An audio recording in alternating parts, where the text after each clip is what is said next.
Good morning అండి. Good morning అండి, బాగున్నారా? బాగున్నాం మేడం. సత్యవతి గారు, ఏంది బీఆర్ఎస్ పరిస్థితి? గతంలో ఒకసారి అడిగినట్టు గుర్తు, మళ్ళీ అదే క్వశ్చన్ అడుగుతున్నాం. ఎందుకంటే గేట్లు సగం ఓపెన్ చేసినా ఫుల్గా ఓపెన్ చేసినా వలసలు అయితే కంటిన్యూ అవుతూనే ఉన్నాయి. ఎక్కడ మీ అధినేత ఫుల్ స్టాప్ పెట్టాలని చెప్పి ప్రయత్నాలు చేస్తూ ఉన్నా సరే టీపీసీసీ ప్రెసిడెంట్గా రేవంత్ రెడ్డి వ్యూహాలు అయితే పన్నుతున్నారు. ఆ విధంగానే ముందుకు గాలవేసులు అవుతున్నారు. ఇప్పుడు కేకే కావచ్చు, ఆఖరి జిహెచ్ఎంసీ మేయర్ విజయలక్ష్మి కూడా పార్టీ మారబోతున్నారు అనేది తెలుస్తోంది.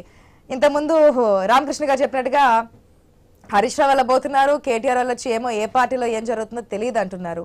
దానికి తగ్గట్టుగానే కాస్త ఊతమిస్తూ కూడా ఏదైతే లీడర్స్ ని అనౌన్స్ చేస్తున్నారో ఐఏఎస్ ఐపీఎస్ క్యాడర్ నుంచి అనౌన్స్ చేస్తున్నటువంటి పరిస్థితి ఏంటి? మరి బీఆర్ఎస్ ఏ విధంగా ముందుకెళ్లబోతోంది? ఉన్న లీడర్స్ గతంలో ఉన్నటువంటి అంత స్ట్రాంగ్ పార్టీ ఒక్కసారిగా ఎందుకు ఈ విధంగా ఎవరు కావాలి ఎవరు ఉన్నారంటూ ఆచితూచి ఒకరి ఇద్దరిని అనౌన్స్ చేస్తున్నటువంటి పరిస్థితి అనేది? మేడం, ఒకటి స్పష్టం, కాంగ్రెస్ పార్టీకి ఆఫ్టర్ ఈ ఎలక్షన్స్ గడ్డు పరిస్థితులు అనేది రేవంత్ రెడ్డికి కావచ్చు, మిగతా వాళ్ళకి కావచ్చు, పూర్తిగా అర్థమైంది. కాబట్టి ఏదున్నా సరే ఇప్పుడే చేసుకోవాలి అనే దాంతో వాళ్ళు చాలా తొందరపడి కేకే లాంటి వాళ్ళ దగ్గరికి పోయి 40 నిమిషాలు చర్చించి, అంటే రేపు భవిష్యత్తు మాది కంటిన్యూ అవ్వాలి అంటే మాత్రం ఖచ్చితంగా బీఆర్ఎస్ ని డిస్టర్బ్ చెయ్యాలి, ఇబ్బంది పెట్టాలి, అందులో ఉన్నటువంటి వాళ్ళని ఖచ్చితంగా ఈ పార్టీలోకి తెచ్చుకోవాలి అని చెప్పేసి చాలా తీవ్రమైన ప్రయత్నం అయితే కాంగ్రెస్ పార్టీ చేస్తుంది అనేది మనకి కళ్ళ ముందు కనపడుతున్నటువంటి స్పష్టం. ఇప్పుడు ప్రజలు ఒక తీర్పు ఇచ్చారు, ప్రజల తీర్పుని మేము గౌరవించాము. మీకు ప్రజల నుంచి వ్యతిరేకత వస్తుంది, మేము చేస్తున్నటువంటి ఈ పరిపాలన 3 నెలల్లోనే ప్రజలకు అర్థమైంది, నీళ్ళు ఇస్తలేము, కరెంట్ ఇస్తలేము, ఉద్యోగాల కల్పనలో చాలా ఇబ్బందులు ఏర్పడుతున్నాయి, వ్యతిరేకత ఏర్పడుతుంది. కాబట్టి రేపు పార్లమెంటు ఎలక్షన్స్ లో గనక బలమైనటువంటి మెజారిటీ రాకపోతే ఖచ్చితంగా భవిష్యత్తు ప్రశ్నార్థకమే అనేది అర్థమైంది. కాబట్టి ఇలాంటి పనులు చేస్తున్నారు. ఎవరు పోయినా మేడం, ఎవరు పోయినా ఇది బీఆర్ఎస్ పార్టీ ఉద్యమ పార్టీ. ఈ పార్టీ నాయకుడు కేసీఆర్ గారు భయపడడు, వణికేది లేదు, తడబడేది లేదు. ఖచ్చితంగా సమస్యలు ఉన్నాయి, మేము కాదంటలేము. ఎందుకంటే 10 ఏళ్లు ఇక్కడ అధికారంలో ఉండి 10 ఏళ్లు అధికారాన్ని అనుభవించి ప్రజల పక్షాన నిలబడి కొట్లాడకుండా ఇవాళ పారిపోవడము, వెళ్లిపోవడము అనేది నిజంగా చాలా ఇబ్బందికరమైన పరిస్థితి, బాధకరమైన విషయమే. కానీ ప్రజలకు అర్థమైతుంది ఎవరు ఏంటనేది. చూడండి, గతంలో కాంగ్రెస్ పార్టీ అధికారం ఉన్నన్ని రోజులు దానం నాగేంద్ర గారు ఉన్నారు, తర్వాత బీఆర్ఎస్ కి వచ్చారు, బీఆర్ఎస్ అధికారంలో ఉన్నన్ని రోజులు ఉండి మళ్ళీ వెళ్ళిపోయారు. అట్లాగే పట్నం మహేందర్ రెడ్డి కావచ్చు, సునీత మేడం కావచ్చు, అదే విధంగా ఇప్పుడు కేకే కావచ్చు, వీళ్ళందరూ కూడా ఎక్కడ అధికారం ఉంటే అక్కడ ఉండేవాళ్ళు అనేది ప్రజలకు ఇవాళ స్పష్టమైంది. కాబట్టి ఖచ్చితంగా బీఆర్ఎస్ లో మంచి బలమైన ఉద్యమ నాయకులు ఉన్నారు.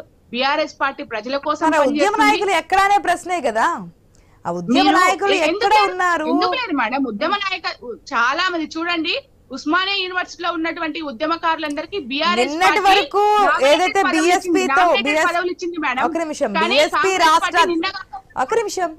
తెలంగాణ రాష్ట్ర బీఎస్పీ అధ్యక్షుడిగా ఉన్నంతసేపు RS Praveen Kumar assembly elections లో చేసినటువంటి కామెంట్స్ అందరికీ జ్ఞాపకం ఉన్నాయి కదా.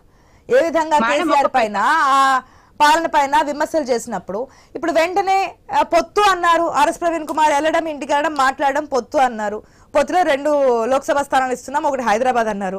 మళ్ళీ అది కాస్త కాదని చెప్పి అసలు పార్టీకి రాజీనామా చేసి ఇప్పుడు బీఆర్ఎస్ కండువా కప్పుకున్నారు, ఎంపీ టికెట్ ఇవ్వడం జరిగింది.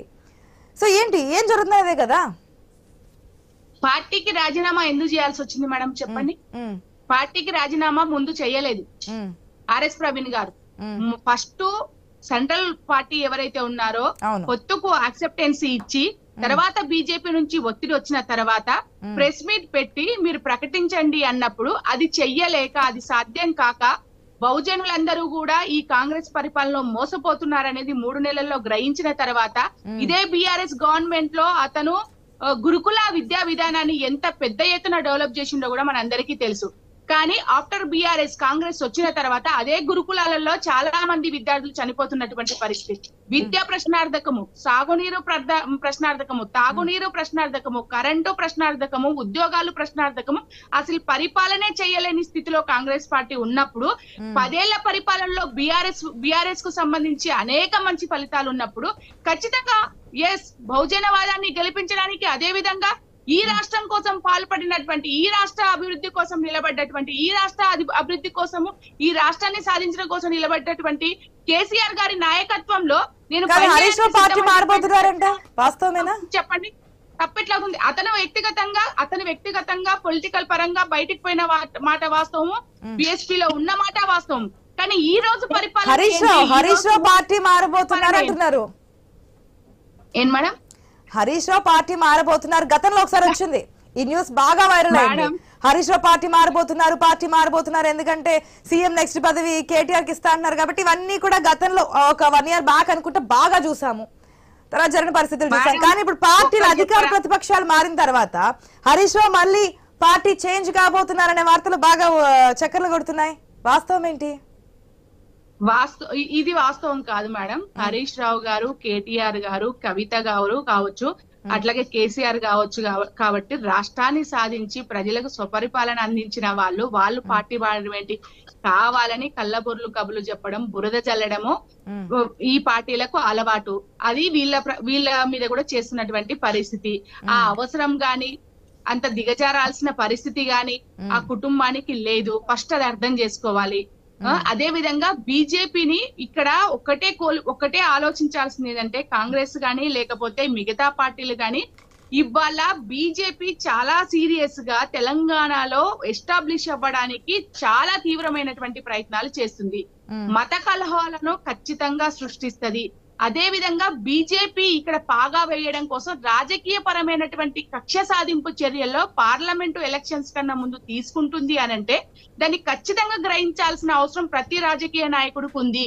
అది గనక జరిగితే తెలంగాణని, ఏ తెలంగాణ అయితే మనం కోరుకొని కొట్లాడి తెచ్చుకున్నామో, ఏ తెలంగాణ కోసం, ఏ తెలంగాణ అభివృద్ధి కోసం అయితే మనందరం కష్టపడి పనిచేశామో, ఆ అవకాశం రేపు బీజేపీ వస్తే లేకుండా ఉంటుంది. కాబట్టి ఆ సెన్స్ లో ఆలోచిస్తే మంచిదనేది నేను భావిస్తున్నాను. మీరు వెళ్ళిపోండి అంటున్నారు, కేకేతే ఏమైనా బుజ్జిగింపులు జరిపే ప్రయత్నాలు ఉండొచ్చు? ఎందుకంటే నిన్న కాంగ్రెస్ నేతలు వెళ్లారు మాట్లాడారు కాబట్టి, గతంలో జరిగిన పరిణామాలు చూస్తున్నాం కాబట్టి ఇప్పుడు మళ్ళీ ఏమన్నా కేకే కూడా వెళ్ళిపోతారన్న ఊహాగానాలు ఉన్నాయి, ఏమో 90% చేంజ్ కావచ్చు అనేది. సో బుజ్జగించే ప్రయత్నాలు ఏమైనా జరుగుతున్నాయా? గతంలో కేసీఆర్ చెప్పినట్టుగానే వెళ్ళిపోయే వాళ్ళు వెళ్ళిపోయినా ఎవరైనా ఆ ప్రయత్నం చేస్తారు. కేసీఆర్ కూడా చెప్పారు, ఎవరు వెళ్ళిపోకండి, మనకు భవిష్యత్తు మంచిగా ఉంటుందని చెప్పారు. ఉన్న వాళ్ళు, విన్న వాళ్ళు ఉంటారు, వినని వాళ్ళు వెళ్ళిపోతారు. వాళ్ళ పొలిటికల్ లైఫ్ కూడా భవిష్యత్తులో ప్రశ్నార్థకమే అవుతుంది. వెళ్ళిపోయిన వాళ్ళు మళ్ళీ తిరిగి వచ్చే అవకాశం లేదు. ఎట్టి పరిస్థితుల్లో గేట్లు క్లోజ్ అవుతాయి బీఆర్ఎస్ నుంచి వెళ్ళిపోయిన వాళ్ళకి అని చెప్పి స్పష్టంగా చెప్పడం జరిగింది. వాళ్ళ వ్యక్తిగత 2018 లో జరిగినది రిపీట్ కాదనుకోవచ్చా? 2018 లో రిపీట్ అవ్వద్దు మేడం. టీఆర్ఎస్ అధికారంలోకి వచ్చినప్పుడు కాంగ్రెస్ ఎమ్మెల్యేలను ఏదైతే తీసుకోవడం జరిగిందో ఇప్పుడు అదే పని మేము అవలంబిస్తున్నాం, తప్పేంటి అంటుంది కాంగ్రెస్. సో మీరు అంటున్నది ఏంటంటే ఇప్పుడు ఇక్కడ నుంచి వెళ్ళిన వాళ్ళకి మేము గేట్లు క్లోజ్ చేస్తాం అంటున్నారు, అంటే కాంగ్రెస్ లో ఉన్న వాళ్ళకి గేట్లు ఓపెన్ మళ్ళీ ఎప్పుడు? ఒక ప్రజాస్వామికవాదిగా నేను మాట్లాడుతుంది ఏంటంటే, బీజేపీ తీసుకున్న తప్పే, బీఆర్ఎస్ తీసుకున్న తప్పే, కాంగ్రెస్ తీసుకున్న తప్పే. ఒక పార్టీలో గెలిచిన వాళ్ళు ఆ పార్టీ సిద్ధాంతాలకు కట్టుబడి, ఆ పార్టీ అభివృద్ధికి కట్టుబడి ప్రజలు వాళ్ళని ఎన్నుకుంటారు. ఇది ప్రజల్ని మోసం చేయడమే. ఏ పార్టీ వాళ్ళు చేసినా, నేను బీఆర్ఎస్ లో ఉన్నా కాబట్టి, గతంలో బీఆర్ఎస్ తీసుకుంది కాబట్టి అది ఒప్పు అని చెప్పి నేను మాట్లాడను. ఎందుకంటే ప్రజాస్వామ్యంలో ప్రజలు ఒప్పని చెప్పి ఏ విధంగా మారడానికి ఛాన్స్ ఉంటుంది? ఛాన్స్ లేదు కదా.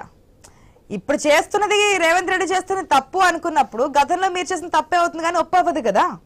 నేను అదే చెప్తున్నా మేడం, ఒక ప్రజాస్వామికవాదిగా, ఒక బీఆర్ఎస్ నాయకురాలుగా అప్పుడు తీసుకున్నది తప్పే, ఇప్పుడు తీసుకున్నది తప్పే. ఎందుకంటే ఇది తప్పు ప్రాసెస్, ఇట్లా ఉంటే నెక్స్ట్ మీరు ఇంతకు ముందు అన్న రాజకీయ భవిష్యత్ శూన్యం అవుతుంది. నేను ఖండించాను, ఇప్పుడు ఖండిస్తున్నాను, భవిష్యత్తులో కూడా ఖండిస్తాను, ఖచ్చితంగా ఖండిస్తాను. అది సరైంది కాదు. ప్రజాస్వామ్యానికి తూట్లు పొరచడమే.